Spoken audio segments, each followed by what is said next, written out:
where's the data located in the end, right? So it's probably or most likely in the EU, but there might be the need to have it like in a specific data center, storing like critical data, critical workloads, the processing of them in the sovereign cloud, and then the rest in the public cloud.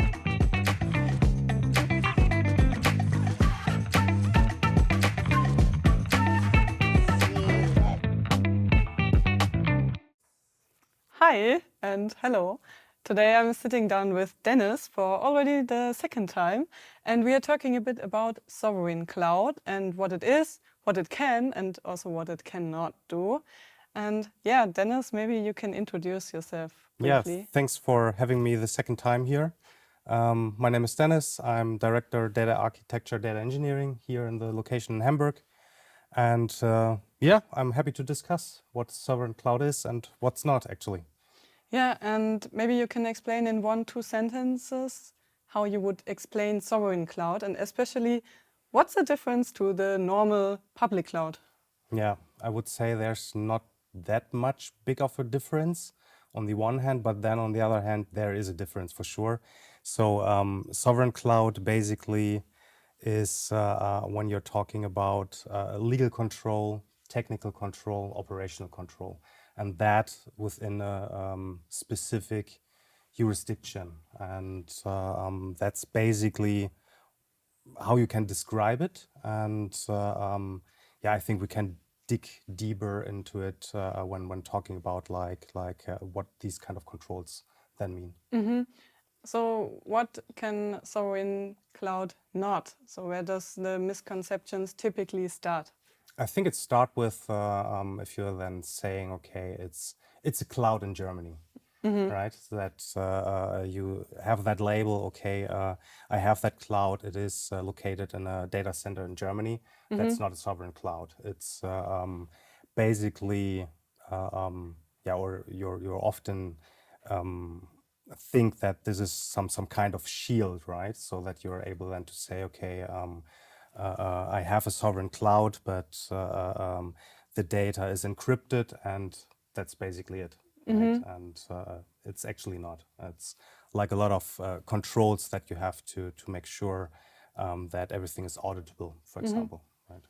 And so we have the sovereign cloud, and which use cases are the best, would you say? Or maybe also what can sovereign cloud not do? Where is it an overkill? Where's an overkill? Yeah, so overkill, I think it is when you're talking about like, for example, test and dev environments. And normally you should not have any productive data in there, or at least it should be like anonymized or something like that. So this data you would not store in a sovereign cloud. When it comes to critical data or critical workloads, sensitive data, we're talking about like health data, financial data, everything that is in not located, but like related to industries like defense, government, healthcare. This is like a typical use case where I would say, okay, this data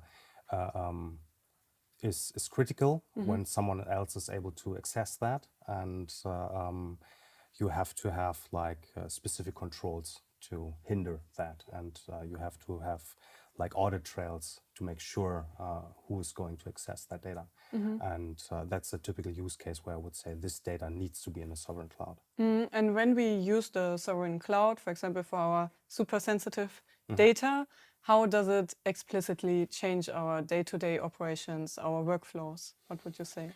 I would say you will lose flexibility in the first place. So when you start with sovereign cloud, oftentimes not all the services that are available in the public cloud are available in the sovereign cloud. That's the first thing. And when it comes to day-to-day operations, yes, you like operate with different guardrails, I would say. So more approvals, more controls, more audits. I think these are like the basic or the most things that will definitely influence your day-to-day work. Yeah. I mean, there are, of course, also some trade-offs, because if there are more audits, there is more security. Of course, it means I don't know, involving more experts and also some more time, of course, as a business. And how do you, sovereign is such a, I would say, a bit abstract term. How do you measure sovereignty? I think you can take like these three pillars, right? Like legal, operational, technical. So when you are talking about like the legal pillar, who is basically the vendor of the sovereign cloud, right? So who is the one who or with which third parties this vendor works together, right? And you could or you should like get some kind of third party list from the vendor and which explicitly shows you, okay, these are like the third parties that we are working with, so that you know who might have access to your data. And when it comes to the operational pillar, then we are talking about, for sure, admin accesses, more restrict accesses to your data. And when it comes to the technical pillar, you would probably, think about where's the data located in the end, right? So it's probably or most likely in the EU, but there might be the need to have it like in a specific data center, for example. And I think this is the things that you can then in the end measure and like put vendors against it and compare, okay, is there a specific vendor that fulfill my needs? Yeah. And I mean, these are, of course, a lot of points a company has to make sure that it addresses them. But if you would advise a company, it comes to you and says, hey, we want to pay more attention to the topic of sovereign cloud, what would be the first steps?